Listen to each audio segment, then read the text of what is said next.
In Brazil, football is more than just a sport. It is a way of life. It is the rhythm of the streets. It is the beat of the samba drums. It is the shared dream of over 200 million people. Long before the first star was stitched above the famous crest, the obsession was already there. It was a passion born on sandy beaches. It was born in dusty favelas.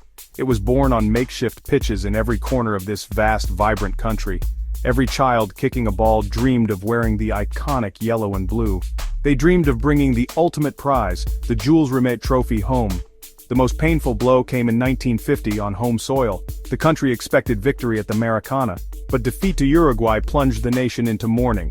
The event was named the Maracanazo, a wound in the national psyche. It created a desperate hunger to prove beauty could win. The dream of becoming world champions became an obsession. It wasn't just about a trophy, it was about healing a nation's spirit. It was about proving joy, creativity, and flair could conquer the world.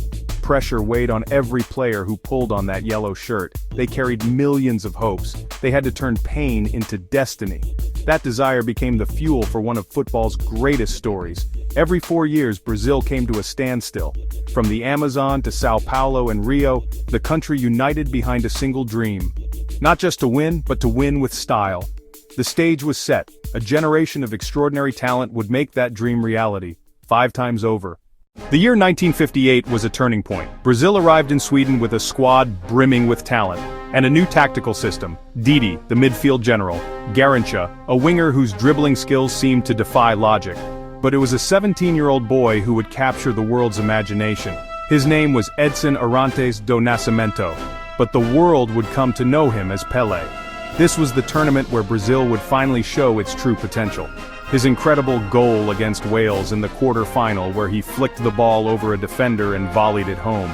He was no longer just a promising teenager, he was a global superstar in the making. The final against the host nation, Sweden, was the ultimate test. Playing in front of a partisan crowd, Brazil went behind early on. But this was a new Brazil. Vava quickly scored 2 goals to put them ahead.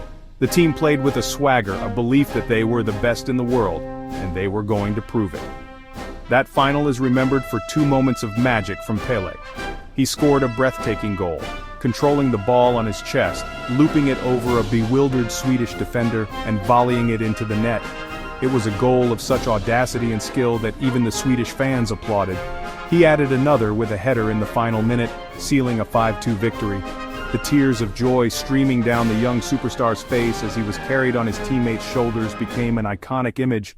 Brazil were world champions for the first time. The heartache of 1950 was finally healed, a new era had begun, and a king had been crowned. 4 years later, Brazil traveled to Chile as the reigning champions and the firm favorites to defend their crown. The core of the magnificent 1958 team was still intact. Pelé was now 21 years old and widely regarded as the best player in the world.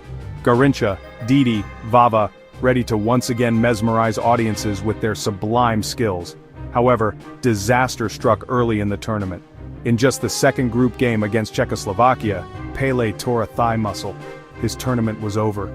For any other team, losing the best player on the planet would have been a fatal blow. The nation of Brazil held its breath. How could they possibly win without their talisman, their king? This is where another hero stepped out of the shadows. It was Garrincha's time to shine. With Pelé sidelined, Garrincha took on the responsibility of leading Brazil to glory. He was simply unstoppable. The man known as the Little Bird played the football of his life. He dribbled past defenders as if they weren't there, scored incredible goals from impossible angles, and single-handedly dismantled opponents.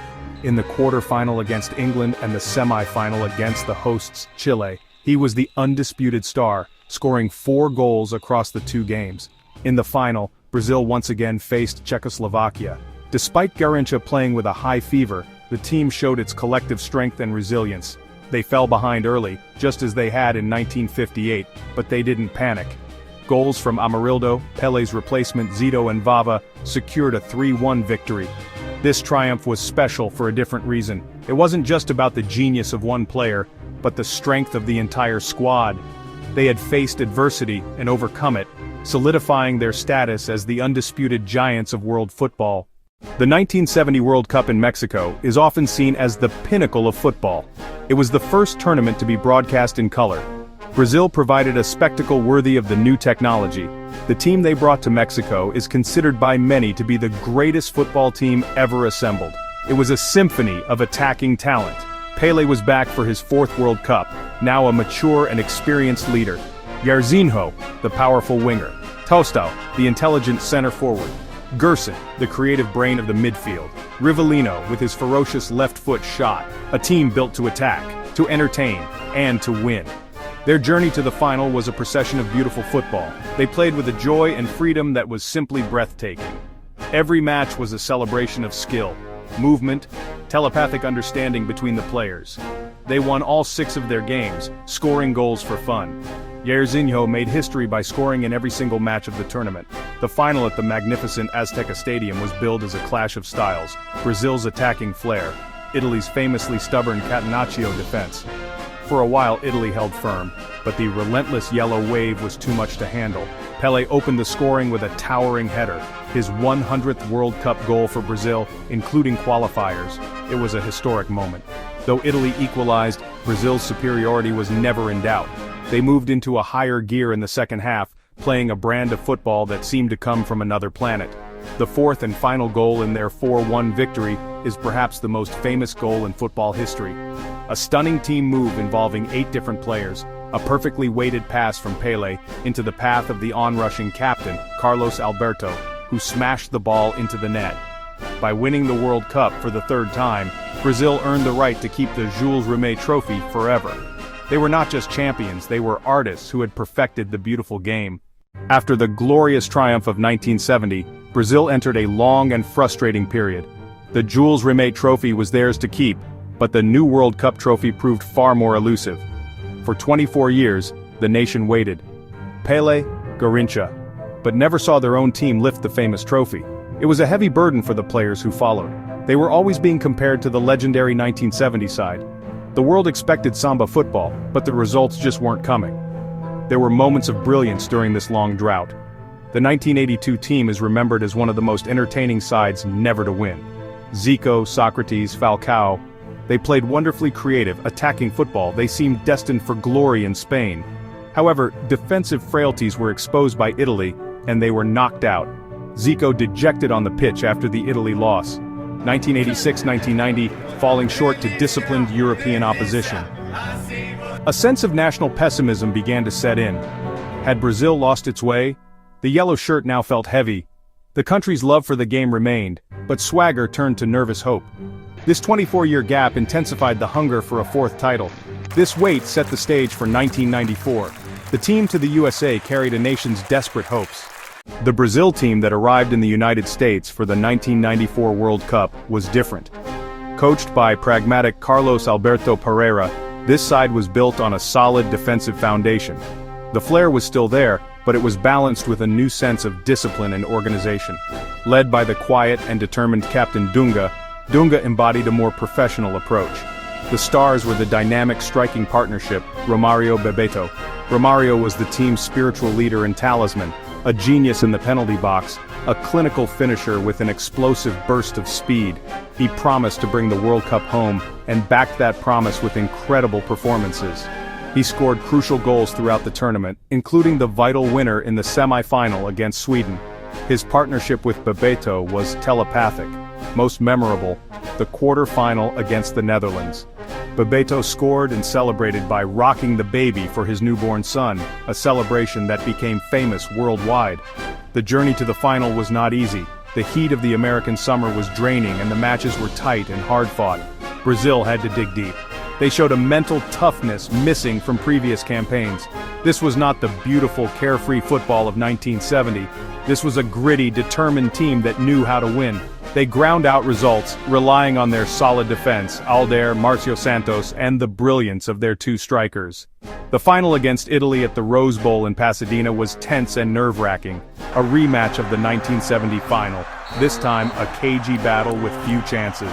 After 120 minutes of goalless football, the World Cup would be decided by a penalty shootout for the first time. The tension was almost unbearable. Then Roberto Baggio famously skied his penalty over the bar and the long wait was finally over. Brazil were world champions for the fourth time. The celebration was raw relief and joy. It might not have been the most beautiful victory, but it was one of the most important. Winning the fourth title in 1994 brought a new wave of optimism to Brazilian football. A new superstar had emerged, a young man with explosive speed and dazzling skill. He had been part of the 1994 squad but didn't play. His name was Ronaldo Luis Nazario de Lima, simply Ronaldo.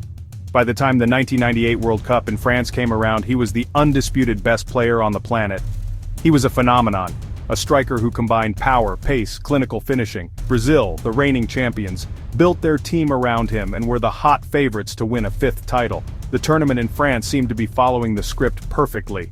Ronaldo was on fire, scoring goals and terrorizing defenses.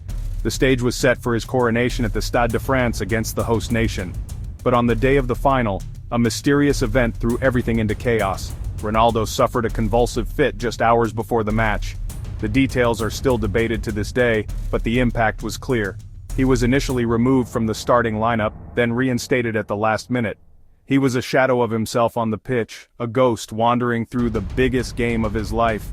The entire team seemed disoriented and emotionally drained. France, led by the magnificent Zinedine Zidane, took full advantage.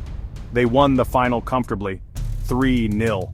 It was a shocking and painful end to what had promised to be another glorious campaign. For Ronaldo, it was a personal nightmare. The years that followed were difficult for Ronaldo. A series of devastating knee injuries threatened to end his career. He spent almost 2 years on the sidelines, undergoing multiple surgeries, grueling rehabilitation. Many experts wrote him off, believing he would never return to his former greatness.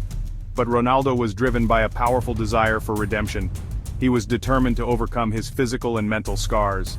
He wanted to erase the memory of Paris 1998 and lead his country back to the top. His long, painful journey back to fitness would set the stage for one of football's greatest comeback stories. 4 years after the heartbreak in Paris, Brazil arrived at the 2002 World Cup in South Korea and Japan with a point to prove. The team was led by a formidable attacking trio known as the 3 Rs: Ronaldo, Rivaldo, Ronaldinho. Ronaldo was back, fit again after his career-threatening injuries, and hungry for redemption. Rivaldo was the reigning World Player of the Year, a creative genius with a magical left foot. Ronaldinho, the young, joyful trickster with a permanent smile and magic in his boots. Together, they formed an attack that was simply unstoppable. Under the guidance of coach Luiz Felipe Scolari, the team mixed trademark Brazilian flair with team spirit and tactical discipline. They created a family atmosphere, the Scolari family, a unity that helped them overcome immense pressure. Their journey through the tournament was a joy to watch. The 3 Rs were on fire, scoring goal after goal. Ronaldo, with his bizarre but iconic haircut, was back to his brilliant best. He scored in almost every game, exercising the demons of 1998. One of the tournament's most memorable moments, the quarter-final versus England. After falling behind, Rivaldo equalized just before halftime. Then early in the second half, Ronaldinho produced a moment of pure genius. He spotted the goalkeeper off his line and struck an audacious long-range free kick. The goal captured his brilliance and audacity. Though later sent off, his magic had put Brazil on the road to the semis. In the final, Brazil faced Germany. This was Ronaldo's moment, his date with destiny. Once the tragic figure of 1998, now the hero. He scored both goals in a 2-0 victory, finishing top scorer with 8. The image of him celebrating, finger to the sky, redemption and joy. Brazil had won its 5th World Cup. They were the first team to win on 3 different continents. The 5th star was sewn onto the yellow shirt, cementing their legacy. Brazil's 5 World Cup victories are more than just a collection of trophies. They are chapters in an epic story that has defined a nation and shaped the history of football. For fans everywhere, Brazil is the spiritual home of the beautiful game.